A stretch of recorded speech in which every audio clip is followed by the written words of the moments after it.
தோல்வி பயத்தில் பதவியின் கண்ணியத்தை மறந்துவிட்டு பிரதமர் பொய் பரப்புரை மேற்கொள்கிறார் என முதலமைச்சர் ஸ்டாலின் தெரிவித்திருக்கிறார். அது பற்றிய மேலும் விவரங்களை செய்தியாளர் ரமேஷ் கூற கேட்கலாம். வணக்கம் ரமேஷ். முதலமைச்சர் ஸ்டாலின் அறிக்கையை வெளியிட்டிருக்கிறார். அந்த அறிக்கையில் என்னென்ன விஷயங்கள் எல்லாம் தெரிவிக்கப்படும்? வணக்கம். பாஜகவின் பிளவுவாத கனவுகள் ஒருபோதும் பலிக்காது, இந்தியா கூட்டணி வெற்றி பெறும் என்று திமுக தலைவரும் முதலமைச்சருமான திரு மு.க. ஸ்டாலின் அறிக்கை ஒன்றை வெளியிட்டிருக்கிறார். அந்த அறிக்கையில் இலவச பேருந்து பயணத்தால் மெட்ரோ ரயில்களில் கூட்டம் இல்லை என்று பிரதமர் நரேந்திர மோடி பேசியதற்கு கண்டனம் தெரிவித்து பிரதமருக்கு ஒரு நீண்ட விளக்கம் ஒன்றையும் கொடுத்திருக்கிறார். குறிப்பாக திமுக தலைவரும் முதலமைச்சருமான திரு மு.க. ஸ்டாலின் வெளியிட்டிருக்கக்கூடிய அந்த அறிக்கையில வெற்றி முகட்டை நோக்கி இந்தியா கூட்டணி பீடு நடை போடுவதால் தோல்வி பயத்தில் பிரதமர் பதவியின் கண்ணியத்தை மறந்துவிட்டு நாளொரு பொய் பரப்புரையை பிரதமர் நரேந்திர மோடி மேற்கொண்டு வருகிறார் என்று அந்த அறிக்கையில் குறிப்பிட்டிருக்கிறார்.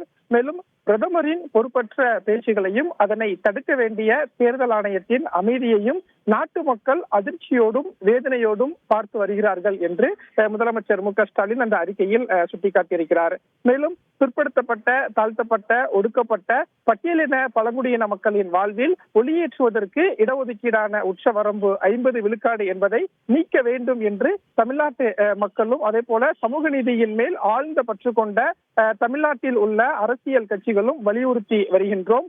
இந்த குரல் காங்கிரஸ் கட்சியாலும் இந்தியா கூட்டணி கட்சிகளாலும் அகில இந்திய அளவில் எதிரொலிக்க தொடங்கியிருக்கிறது என்று குறிப்பிட்டிருக்கக்கூடிய முதலமைச்சர் மு.க. ஸ்டாலின் உத்தரப்பிரதேச மக்களுக்கும் மிகவும் பயனளிக்கக்கூடிய இந்த இடஒதுக்கீடு குறித்து பிரதமர் என்றைக்காவது வாய் திறந்திருக்கிறாரா என்றும் கேள்வி எழுப்பியிருக்கிறார். மேலும் இந்த இலவச, அதாவது மகளிருக்கான இலவச பேருந்து பயணத்தால் மெட்ரோ ரயில்கள்ல கூட்டம் இல்லை என்று பிரதமர் பேசியதற்கும் முதலமைச்சர் ஒரு நீண்ட விளக்கம் ஒன்றை குறிப்பிட்டிருக்கிறார். அதாவது பிரதமர் பேசுவதை கவனித்தால் உண்மை கிலோ என்ன விலை என்று கேட்கும் அளவிற்கு இருக்கிறது. ஏனென்றால் 2019 ஆண்டு 3,28,00,000 பயணங்கள் என்ற அளவிற்கு சென்னை மெட்ரோ ரயில் பயணங்கள் என்பது இருந்தது. சென்னை மெட்ரோ ரயில்ல 2019 ஆண்டு பயணிகளின் வருகை என்பது 3,28,00,000 இருந்தது. ஆனால் 2023 மெட்ரோ ரயில்கள், அதாவது சென்னை மெட்ரோ ரயில்கள்ல இப்போது பயணிகளின் வருகை என்பது 9,11,00,000 உயர்ந்திருக்கிறது. எனவே இந்த மெட்ரோ ரயில்கள்ல பயணிகளின் வருகை என்பது குறையவில்லை.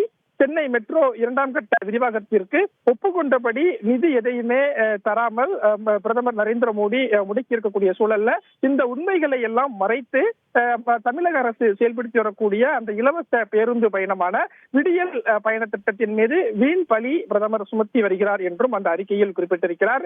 மேலும் பிற்போக்குத்தனமான வலதுசாரி சிந்தனைகள் கொண்ட RSS பின்புலத்தில் இருந்து வந்தவர் என்பதால் பெண்களின் முன்னேற்றத்தை கண்டு பிரதமர் மோடிக்கு ஐயம் தோன்றுகிறதோ என்ற கேள்வியையும் முதலமைச்சர் மு.க. ஸ்டாலின் எழுப்பியிருக்கிறார். மேலும் பாஜகவின் பிளவுவாத கனவுகள் ஒருபோதும் பலிக்காது, பொய்மை உடைப்பட்டு வெறுப்பு அகலும், இந்தியா கூட்டணி நிச்சயம் வெற்றி பெறும் என்று இந்த இலவச பயணங்கள் குறித்தும் அதே போல பாஜகவை விமர்சித்தும் திமுக தலைவரும் முதலமைச்சருமான திரு மு.க. ஸ்டாலின் நீண்ட அறிக்கை ஒன்றை வெளியிட்டிருக்கிறார். விரிவான விவரங்களுக்கு நன்றி ரமேஷ். செய்திகளை உடனுக்குடன் தெரிந்து கொள்ள உடனே சப்ஸ்கிரைப் பண்ணுங்க.